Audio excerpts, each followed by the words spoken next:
¿Qué tal? Estamos con el doctor Carlos Contreras, que es profesor del Departamento de Economía de la Universidad Católica, con quien queríamos dialogar desde su especialidad, que es la historia económica, sobre temas que nos aquejan o que nos han afectado últimamente y que a veces miramos solo desde el corto plazo, desde la coyuntura, cuando en realidad hace falta, me parece, una perspectiva de largo plazo, ¿no? El tema de la corrupción, aparece lo de Odebrecht y dicen, bueno, esto afecta a la región, pero hay trabajos como el de Quiroz que muestran que esto en realidad tiene una larga gestación, ¿no? Así es. Y también el tema de los desastres, que cada cierto tiempo nos acordamos cuando llegan en esta magnitud tan terrible de lo que ocurrió hace tiempo, pero hasta las culturas antiguas que tomaron políticas de adaptación y que a veces nosotros nos hemos olvidado. Exactamente, Alan, has mencionado dos hechos de la actualidad que tienen un recorrido en nuestro pasado y están asociados lamentablemente, ¿no? Porque son hechos negativos, ¿no? La corrupción y los desastres a nuestra historia, pero que por lo mismo es interesante ver la forma como la sociedad peruana ha tenido iniciativas para enfrentar dichos males. En el caso de la corrupción que mencionaste en primer lugar, es parte de la historia colonial y republicana. En la época colonial, la distancia que había desde las autoridades metropolitanas hasta los territorios indianos, como se decía, era tan grande y las posibilidades de control tan escasas que había que confiar mucho a una especie de equilibrio entre autoridades locales que en cierta forma impedían una centralización del poder político. Y eso tenía su lado bueno, ¿no? Es como que ningún funcionario confiaba claramente en los otros con los que trabajaba porque todos espiaban unos a otros. Ese recelo también tenía sus problemas de eficacia, ¿no? No confiabas en nadie, pero garantizaba que a la corona española tener información directa. Había procedimientos curiosos, incluso como el juicio de residencia. Cuando una autoridad terminaba su mandato, por ejemplo un virrey, se abría un año de plazo para que todas las personas que tenían denuncias por hacer las planteasen. Este era un proceso tan duro que muchos mencionaban que muchas autoridades rehusaban el cargo por no verse sometidos al vía crucis que significaba el juicio de residencia, por lo cual fue criticado por algunos. Ya en la época de la República estos controles se desactivaron, me parece excesivamente, y se pasó a una situación de centralización del poder sin los contrapesos, que parece fue un mal remedio, ¿no? De manera que en los tiempos iniciales de la República, tal como lo ha documentado Alfonso Quiroz, la corrupción campeó de forma descomunal. En la época del guano ya creo que se llegó a la apoteosis. Así es. La orgía financiera, tituló Arnaldo Márquez, un poeta de la época, para describir el panorama que hubo en estos años previos a la guerra con Chile. A tal punto que cuando perdimos Tarapacá, el general Iglesias, que era el presidente en ese momento que firma el Tratado de Ancón, dice, nos estamos amputando algo así como un cuerpo putrefacto que había sido causa de la corrupción que hemos vivido. De manera que, así como un cirujano amputa pues un tumor canceroso para que no contamine el resto del cuerpo, bien hacíamos los peruanos en amputarnos ese pedazo de oro, fuente de nuestra pasada corrupción, sus palabras literales, ¿no?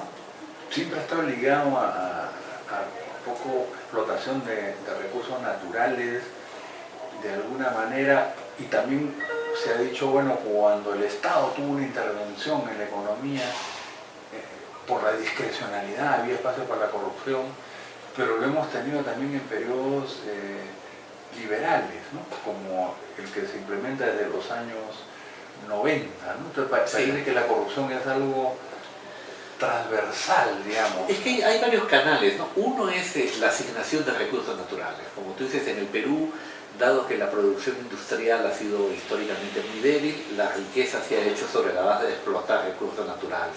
¿A quién le asignas el mar, las minas, las mejores tierras? El Estado tiene esa discrecionalidad de la que tú hablas. Y el otro canal de la corrupción ha sido el gasto del Estado, ¿no? El gasto público, para hacer ferrocarriles, por ejemplo, en el siglo XIX, o en el XX para hacer carreteras, como hemos estado viendo, puentes, para la compra de armamento. Esos han sido momentos de mucha corrupción. Y en época de guerras, de emergencias, ahora vamos a hablar de los desastres, esto pues se acelera porque los controles, que aunque débiles existen, se relajan por la situación de emergencia que se vive, ¿no? Ahora, pasando al tema de los desastres, como tú dices, este es otro tema con el que el Perú ha convivido históricamente, ¿no? Porque vivimos en un país pues, que tiene un territorio que los observadores de la época colonial describían como un papel estrujado, ¿no? Grandes desniveles, y esto hace que cuando llueve, pues la lluvia caiga de forma como un huaico, ¿no? Literalmente como un huaico, que es la palabra que todo extranjero debe aprender para sobrevivir al día siguiente que llega al Perú, ¿no? Al grito de huaico, hay que salir corriendo, exactamente. Me lo dijo una vez unos noruegos que llegaron a Chosica y aprendieron que esa era la palabra clave de la sobrevivencia. Entonces nuestro territorio es muy complicado porque junto a este desnivel de miles de metros de altura tenemos el mar que está sujeto a corrientes pues, de diversos tipos, ¿no? La corriente de Humboldt que trae el mar frío y la corriente cálida ecuatorial y los vientos que soplan o no soplan nos tienen pues en una especie de frenesí climático. Entonces hemos tenido alternancias de sequías o inundaciones. Por ejemplo, María Roporowski, la historiadora, detectó en las fuentes un diluvio en la costa peruana en 1578. Ya parece que antes, en época prehispánica, la civilización moche desapareció a raíz justamente de un diluvio anterior.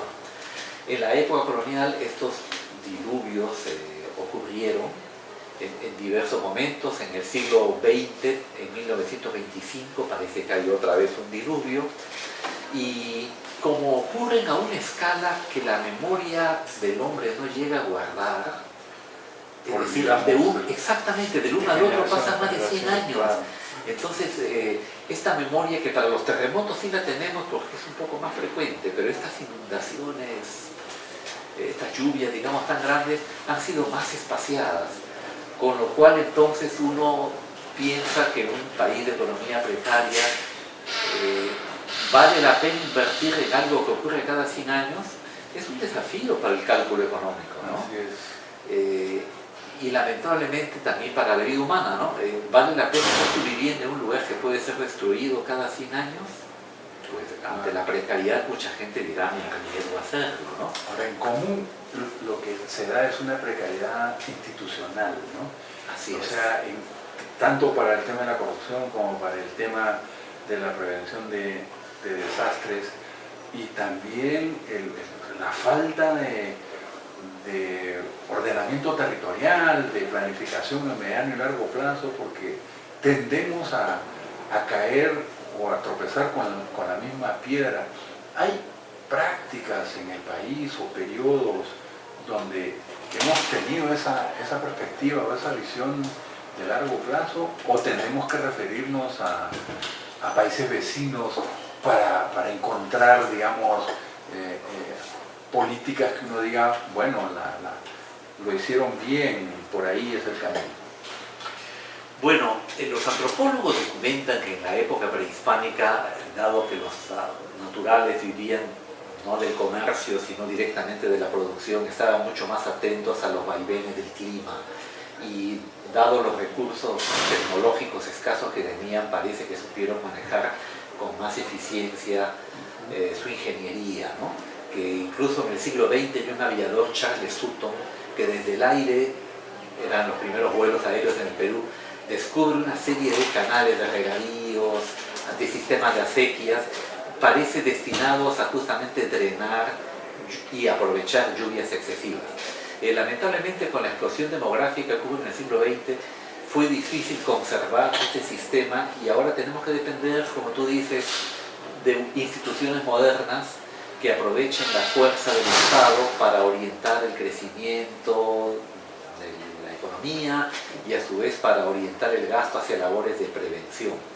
Y aquí topamos con el problema de la debilidad que históricamente ha tenido el Estado para poder hacer ese ordenamiento territorial. Aunque la Constitución concentra muchos poderes en el Estado, la legitimidad de este es baja, su capacidad de supervisar lo que ocurre y de imponer la ley también es baja, porque oligarquías locales o intereses también de amplios grupos de población le ofrecen resistencia. De manera que aquí hay que aprender a convivir entre la concentración necesaria del poder y la descentralización de la ejecución de obras para aprovechar que la gente que está en el día a día, en el terreno, observa mejor las posibilidades, las necesidades y no tanto el Estado central, que es el que tiene los recursos. Hay que hacer una química que los políticos tendrán que dirigir, ¿no? Bueno, Carlos, muchas gracias.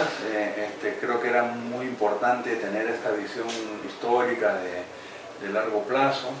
Sería interesante hacer un estudio también comparativo y sobre todo pensar hacia el largo plazo el desarrollo del Perú y no cometer los mismos errores que traen consecuencias tan dolorosas, ¿no? Exacto, y mirar, como tú mismo planteaste en tu pregunta, qué hacen nuestros países vecinos que sufren problemas similares, ¿no? Ecuador, Colombia, Bolivia, tenemos creo que aprender de los países hermanos. Y te felicito por el programa.